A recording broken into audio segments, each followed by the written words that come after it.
Hi everyone, I'm Catherine, the artist behind Bigelow Fine Arts. How is your coloring coming along? I'm enjoying watching the outside of my compass come to life, especially the fox. I'm really interested in learning how yours is going. Today I'm hopping into the summer section. This includes a spider, so if anyone is not interested in seeing that particular insect colored, it is marked off in the chapter breaks and comes up just after the 17-minute mark. My pencils are sharpened and I'm ready to get going. Come along and join me and let's color this in together. I'm beginning with the mushrooms today since they are quick, easy, and bright red. I blocked in a shadow along the base of the large mushroom using the dark sepia. Then I used the dark red to cover the sepia, as well as work the red partway up the mushroom. I used the pale geranium lake to fill in the rest of the mushroom, using the cream to fill in the spots.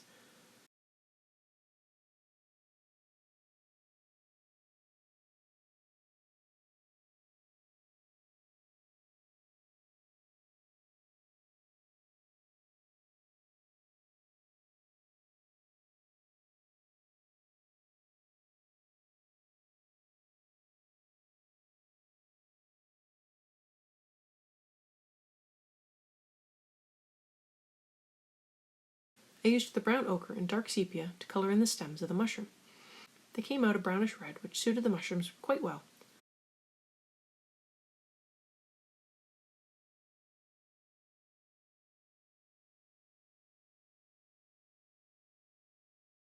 With the smaller mushrooms, I again used the dark sepia to put the barest hint of shadow along the bottom, but only filled in the rest with the pale geranium lake. I used the brown ochre for the stems on these small ones.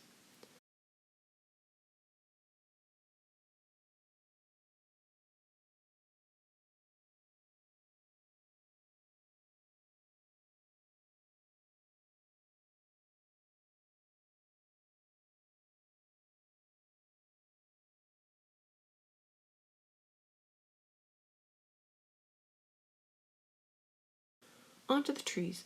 They are on the divide between where spring would end and summer would begin, but I'm not setting hard lines on where one season will begin and the other ending, so the trees will be a bit more spring-like with light greens. I began with the trunks, nice and easy beginning point. Dark sepia to block in the shadows, as usual. Having this as my go-to pencil makes certain things easy to start because I will always grab this pencil for shadows. My light is coming from the top right, so the shadows will be on the bottom side of the tree, which sounds really weird to say. My highlight will be made of the burnt ochre and will cover everything. A few more layers and it could be left this way, but I brought in the walnut brown to add more depth to the trunk and branches.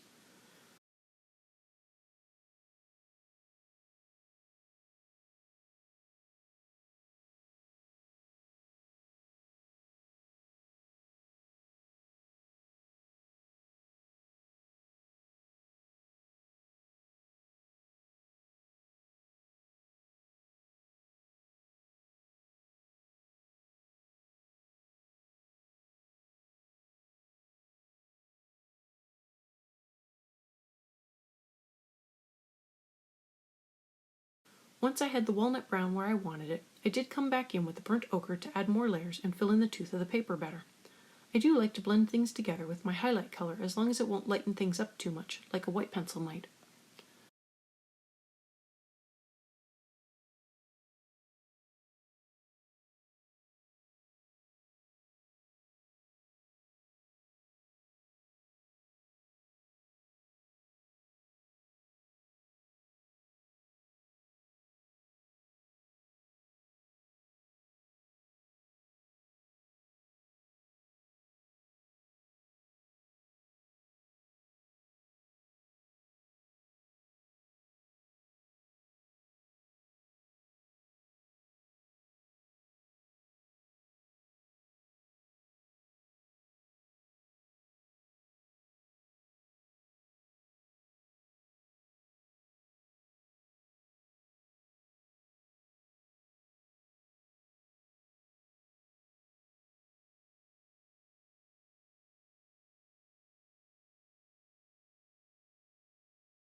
Time for the leaves. But first, I'm going to hit up the grass with the light green, filling in the entire blade of the grass, before coming in with a little permanent green at the base of the blade of the grass.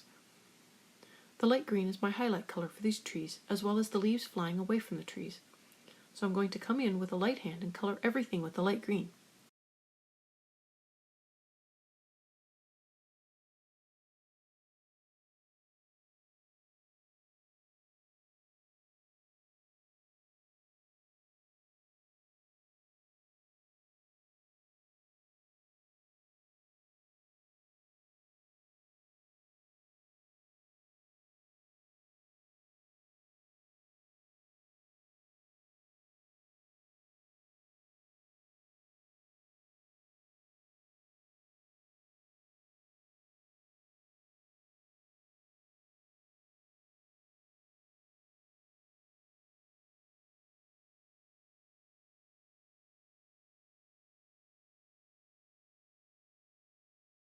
For the shadows, I'm using the pine green, and this is the ambiguous part, where to place shadows on a blob of leaves.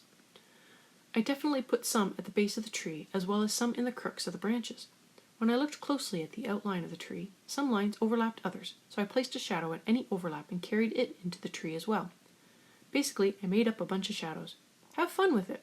I worked them up in a light hand to get a feel for their placement before darkening them up.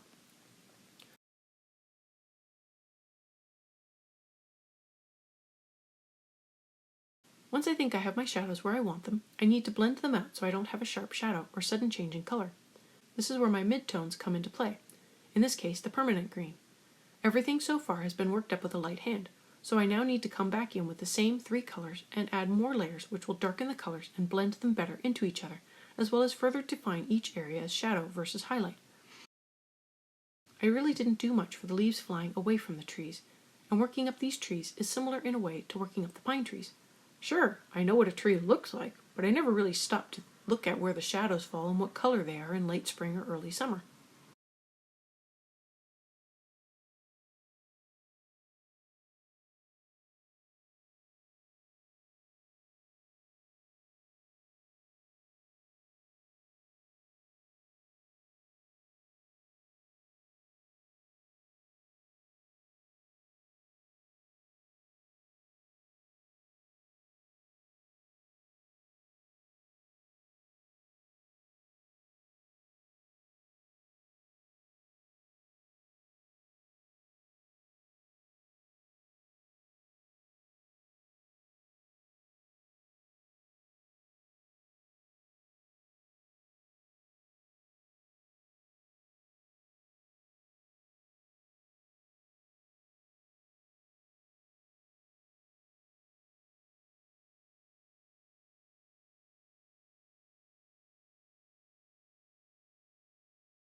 With the trees pretty well finished, I wanted to continue blocking in the sky with the light cobalt turquoise. I'm also bringing in the light phthalo blue to darken up the sky near the compass and around some of the larger objects. I will be trying to complete each section before moving on to the next, so that will include filling in the sky. Doing it in this way should hopefully save me from having to slog through a long background fill. I'm also less likely to get bored or sloppy this way. I now feel like I have made it firmly into the summer section. No more transition.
I'm going to be coloring up these pointed leaves with the same olive palette I have used in the past.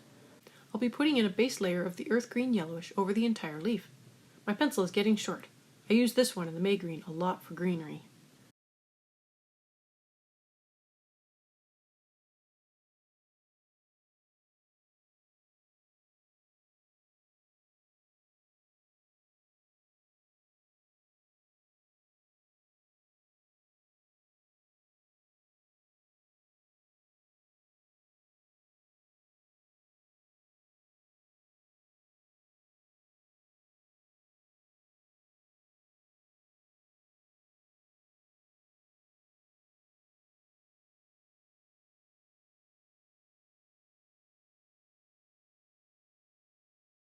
After adding in my base layer, my next step is to fill in some of the leaf along the center vein with the chrome green opaque.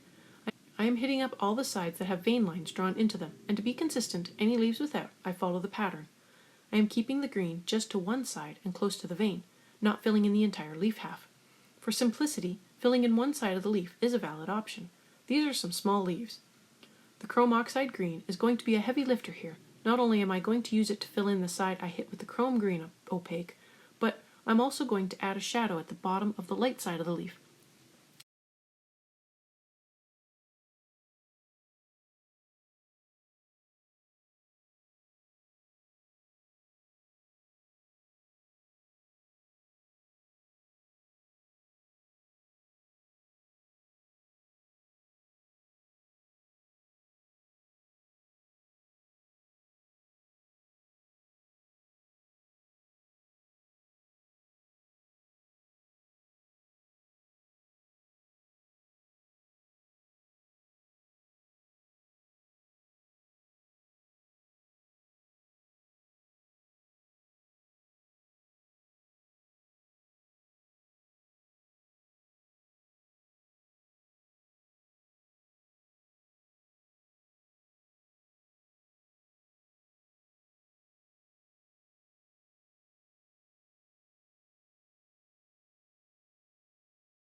Now I need to blend everything together and bring the leaf to life. With the earth green yellowish, I'm going to go over the light side of the leaf again. This will darken up that side and make the leaf look more uniform. Adding more layers increases the amount of pigment to the paper, but doesn't actually darken the color.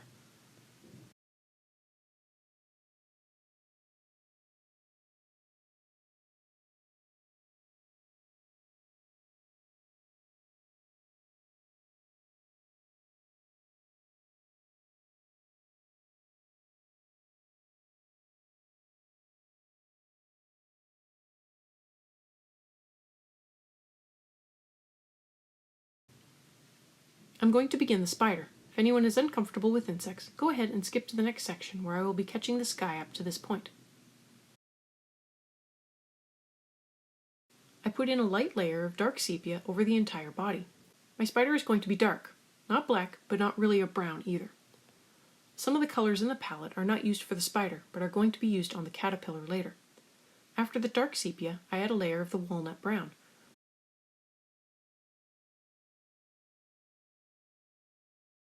That pretty much covers it. It is a small insect with fine details, so I'm just going to leave it right there.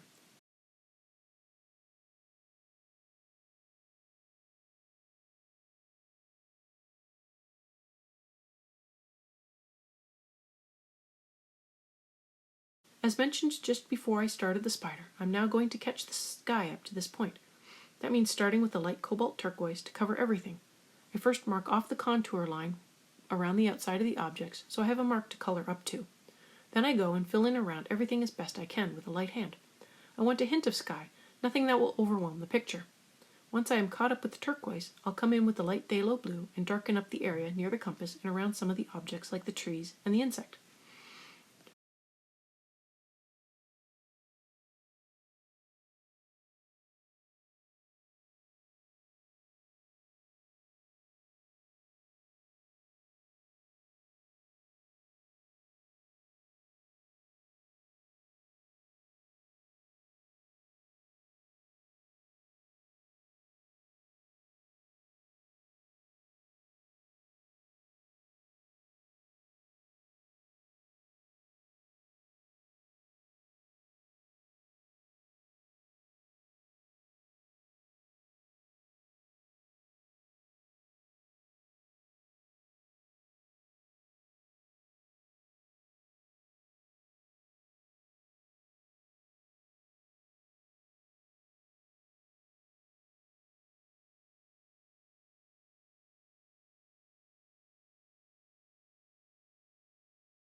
Now I'm all caught up to the edge of the camera. I'll be stopping here as I have to change the camera position again, but that means I'm making progress. I'll be continuing the summer section, but not tomorrow. Tomorrow is the next part of the candles from World Within Worlds. I hope you've been following along. Let me know below. I'd love to know how your compass is coming along. I have my social media links below. You can find me on Twitter, Instagram, and Patreon. If you have any questions or page requests, please leave them below or reach out to me on social media. I put in a list of chapter breaks in the show notes as well as a list of equipment I like to use. If you use any of my affiliate links, it really helps me out without costing you a thing. I want to thank you all so much for coming along and joining in with me on this coloring journey. I appreciate all my subscribers and look forward to more of you joining in and coloring along with me. That will only happen if you like, share, and subscribe. Until next time, happy coloring!